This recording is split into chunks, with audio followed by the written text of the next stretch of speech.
S'intéresse à présent à toute l'actualité vue du net. Cette fois, un œil sur les médias, c'est avec Karim Yayaoui. Bonsoir Karim. Bonsoir Raphaël.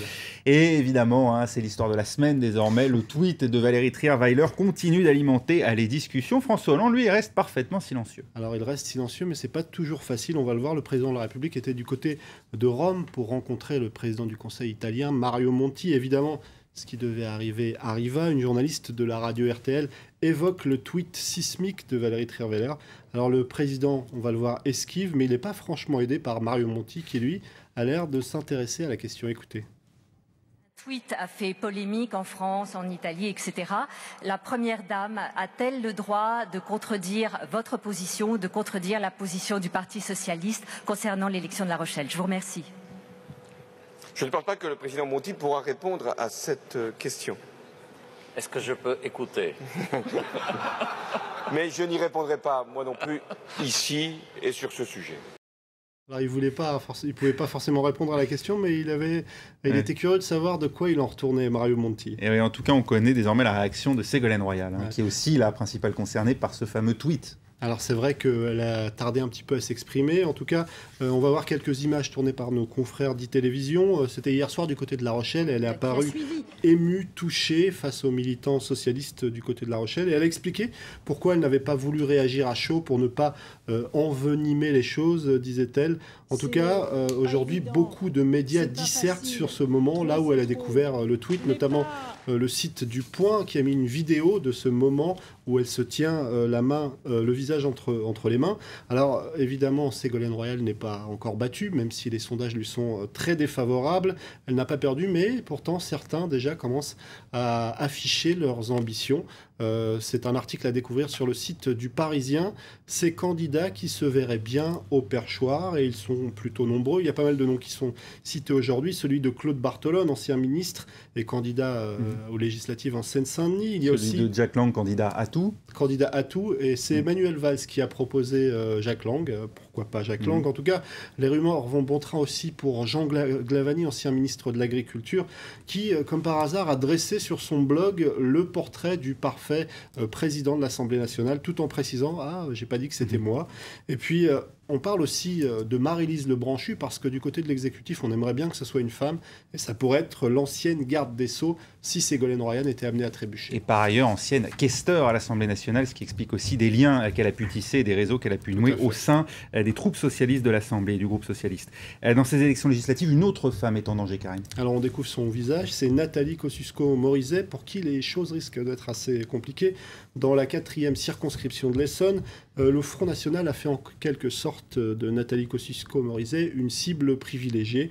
On se rappelle qu'elle avait publié un livre dont je vais vous montrer la couverture. C'était pas il y a si longtemps, le Front anti-national. Et puis elle avait expliqué, il n'y a pas si longtemps non plus, qu'il fallait faire barrage au FN, quitte à voter pour les socialistes. Ça avait ça avait créé une polémique du côté de l'UMP. En tout cas, ce qui s'est passé, c'est plutôt le contraire. C'est le Front National qui a appelé à voter pour le Parti Socialiste. C'est ce que raconte le site du Lab. C'est vrai que c'est assez étonnant, mais en tout cas, on pouvait voir sur les marchés de Longjumeau des militants du Front National, ou plutôt du Rassemblement Bleu Marine, distribuer des tracts appelant à voter pour la candidate PS. Mais c'est vrai que c'est tellement étonnant que du côté du Front National, on a fait un petit peu marche arrière en expliquant que c'était une initiative locale, que les instances nationales du FN n'avaient jamais lancé une telle initiative. C'est à présent un web documentaire qui parle des guerres, Karim.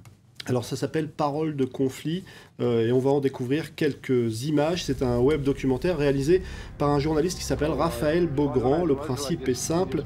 Il est parti une dizaine de mois pour traverser à vélo 8 pays, de Paris à Hiroshima. Tous ces pays ont été frappés par la guerre. Il ira en Bosnie-Herzégovine, en Moldavie, en Ukraine. Des pays qui tous à un moment ou à un autre ont rencontré l'horreur.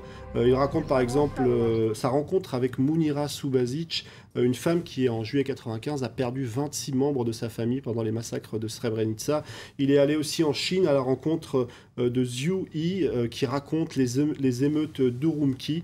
C'est à découvrir sur ce site internet Paroles de conflit, mais aussi sur le site de RFI. Vous allez nous évidemment radio partenaire de France 24. Vous allez nous parler d'un autre web documentaire, cette fois-ci en banlieue parisienne. Alors cette fois-ci, on revient en France. Ça s'appelle B4 Fenêtre sur Tours. C'est un documentaire qui a été mis en ligne par France 3 Paris-Île-de-France.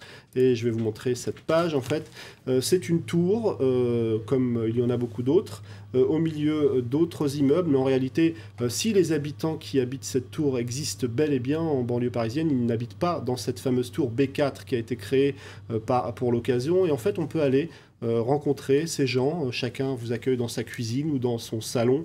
Il y a Marcel qui est obligé de retourner vivre chez sa mère parce que la vie en a décidé ainsi. Et puis il y a cette vieille femme qui repeint tout en vert dans son appartement parce qu'elle aime le vert. Et puis on va voir un petit extrait. Faouzia qui est arrivée dans son appart dans les années 70. Elle est d'origine tunisienne et elle raconte un petit bout de son quotidien. Écoutez. Mon appartement en 72.